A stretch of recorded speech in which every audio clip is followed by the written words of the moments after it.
This isn't supposed to happen, Amber. This isn't supposed to happen, Kelly. You let J.C. Sheldon go. Not even J.C. Sheldon, sorry. You let a player like Aaliyah Edwards be traded for J.C. Sheldon, who's not even worth a second, who's worth about a second round pick. Who's worth about a second. You could have, there's no way you couldn't have just said, screw it, we will give up. I know they already have a pick swap in 2027, so we can't do that. We will give you a pick swap that will not convey in 2026. And obviously they moved 2020. They moved like weird things. Maybe, or they moved picks 14 for 15 in this. It's irrelevant.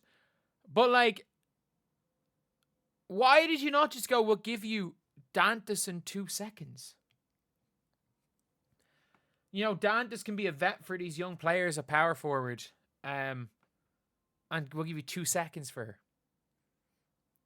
Like, that's the same difference. That's equally as good for... And, like, the Mystics aren't even going to protect her. The Mystics aren't even going to protect her. They're not even going to protect Sheldon, so it's irrelevant. You could have done anything. This team was too lazy to do a jersey swap. They were too lazy to do a jersey swap for her. They gave her up for nothing. They gave her up for absolutely nothing. And we're there like chumps, still employing Damiris Dantas. You might be saying, oh, but we signed Chloe Bibby. Steph White doesn't want to play Chloe Bibby. Aaliyah Edwards is a better defender, good, decent offensive player, athlete. To come off the bench for us, unbelievable. First big off the bench, cool. Would have been great. And like, she's not even going to start for the Sun. People are like, oh, she's going to have a bigger role for the Sun. Yes, she'll have a bigger role. She's not going to have a big role for the Sun. She's not going to start for the Sun. Why is she not going to start for the Sun? She's not starting over Tina Charles. She's not starting over Olivia Nelson-Ododa. That's not happening. That's not happening. Like, they just traded Aaliyah Edwards for nothing. Aaliyah Edwards is not like a WNBA starting level player or anything. But she's a hell of a bench option. If Aaliyah Edwards is one of your bench options, that is a serious, serious bench option. That's the only thing I can say about it.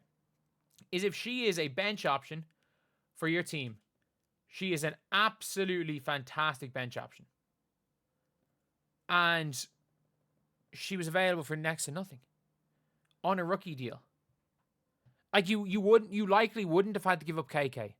You likely wouldn't have had to give up an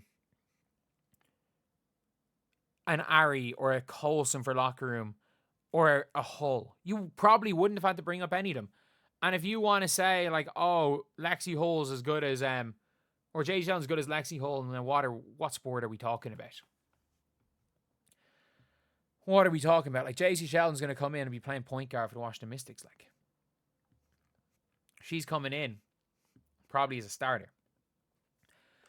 The only way this, like, and if I was the Indiana Fever as well, even if this trade doesn't, like, I'd do whatever the hell you can. So the Mystics have shown their sellers. They've shown their sellers.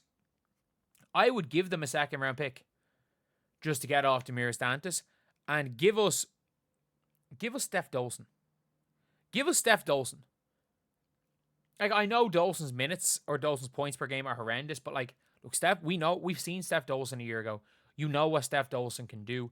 She is a better version of Damiris Dantas. She's not playing that many minutes, but she's a more solid player. Give us Steph Dolson. And best case scenario, give us Emily Engstler. I'd make that trade in a heartbeat. I would make that trade in a heartbeat to get Emily Engstler back. I don't know what the Fever were doing getting rid of her in the first place. She's now starting to play big minutes. She's a versatile player. She's a 4. She's a much better version of a Chloe Bibby. But like, what if we had known the Mystics were on a fire sale? Why did we sign Chloe Bibby? Like, there has to be something, like, even just a Dantas for Dolson swap. Even just Dantas for Dolson. Dolson's there as a vet presence. Cool. We'll throw in a 3rd round pick. We will throw in a 3rd round pick. But like, this is a team that literally gave up Aaliyah Edwards for nothing. They gave her up for nothing. They just gave her away. I don't care about locker room dynamics. I don't care. We're not winning a championship this year. Aaliyah Edwards on a fucking rookie deal for 2 more years. She is a borderline starter level player who is on a rookie deal for 2 more years. She is on a cost protected contract. She's going to be on sub 100K. She is on a pre-CBA rookie deal for 2 more years. Like, you basically, and they traded picks 14 for 15. You could have gotten her for, like, JC Sheldon. They're not going to protect Sheldon. Like, if I'm looking, and also, like, obviously they cut Sika Kone. They cut Sika Kone, because they took in 2 players in the, and they cut Zaya Cook as well. How many players do they have? 1, 2, 3, 4, 5, 6, 7, 8, 9, 10. They've 10 players? 1, 2, 3, 4, 5, 6, 7, 8, 9, 10. They've only 10 players. Jesus. And that's including Aaliyah Edwards. Why do they only have 10 players? Oh, Georgia Amore, sorry. She got injured during the year, so I can't really bring anyone else. But, like, they just gave her away. They just gave her away for nothing. 2 second-round picks is worth more than JC Sheldon. It is. And imagine having Aaliyah for 2 more years. Imagine having your backup power forward sorted. Your starting center sorted. Your starting point guard sorted. All on rookie deals coming into next offseason. And then you've got another elite backup there in Michaela Timpson for a year to develop. And Aaliyah Edwards could start. Aaliyah Edwards could end up being a starter to allow you to get a max contract small forward. Maybe you offer Jackie Young that max. Because let's be real, Chelsea Gray, Kelsey Plum, Jackie Young's a pretty good 1, 2, 3. So maybe Jackie Young is fine with going back to playing the 3. And you offer Jackie Young the max, you give Kelsey Mitchell the max, and suddenly it's Caitlin Clark, Kelsey Mitchell, Jackie Young, Aaliyah Edwards, Aaliyah Boston. Like that's a championship level starting 5 with the cap space to sign a whole bunch of bench players. Like, that is what the Fever could end up having if they could have made this trade. But they didn't. I don't know why we're talking about this hypothetical, because they didn't. Like, how the hell did you not come up with a better package than fucking JC Sheldon, who's not going to be protected?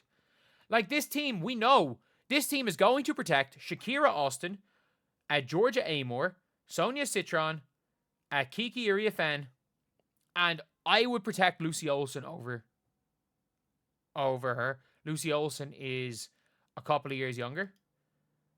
I think, if I'm not mistaken, JC Sheldon's born in 2000. Is she 25? I think JC Sheldon's 20. She's 25 in like 2 weeks. So she was an old super senior. She was an old super senior when she was drafted. It's not like she's young or anything. And ironically, I would keep Jade Melbourne. They haven't picked up her option. So she's an unrestricted free agent, so it doesn't really matter. But like, they're probably not going to protect her. What were they doing?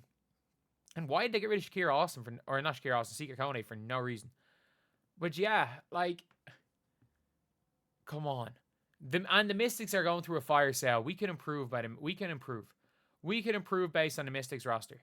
We can take somebody from this team to upgrade from somewhere. Like, Jade Melbourne has got she's an unrestricted free agent at the end of this year.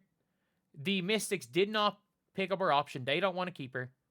She is younger than Caitlin Clark. Go trade someone for her. I don't care. Heck, I don't care if it's Damiris Dantas. Trade Damiris Dantas for her and put the shot clock back in the lineup. Just to get some extra guard help in the 1-2 positions. To be fair, actually, this is only really when Caitlin Clark is gone. But like, there's so much. You can any team should be trying to ransack the Mystics right now. They will take anything. They're desperate. They're trying to sell players. And not only that, you got to look at teams that are desperate to sell. You got to look at the Connecticut Sun. You got to look at the Connecticut Sun and just go, okay, who's their roster? Who do we go and trade for? Okay, Bria Hartley, older guard, will hit shots at a high rate and is tough. Tough as nails. Okay, what is it going to cost for Bria Hartley? Salary match and a random player and a second is what it's going to cost for Bria Hartley. Someone's got to go and trade for a Bria Hartley. You know what might be interesting with Aaliyah Edwards there? Tina Charles might become available. Damiris Dantas in 2 seconds for Tina Charles. And then suddenly you've got Tina Charles there to come off the bench for Aaliyah Boston if she wants to go ring chase. She's already got her money. She can go ring chase. She's already got her money. She's got her points. No all-star. Like, it is what it is. But the Indiana Fever will continue to have... Like, this will be one... If I believe the Indiana Fever had a roster that was a top 3 roster in the WNBA, I'd say, okay, it's good. It's fine. But considering the fact that because everyone's a free agent, it is straight up going to be a case of... If you're not... You need to do everything to get to be one of these top 2 or 3 teams without giving up a player on a rookie deal or a first-round pick in the future, because... Like, you just want to be... You want to be good this year and you want a future. You don't want to give up anyone on a rookie deal. Because every team that is not, like, trying to win and trying to, like, absolutely go for championship is willing to trade anybody because they're all unrestricted free agents. So somebody has to be available. It's better than Damiris fucking Dantas and Bree Turner.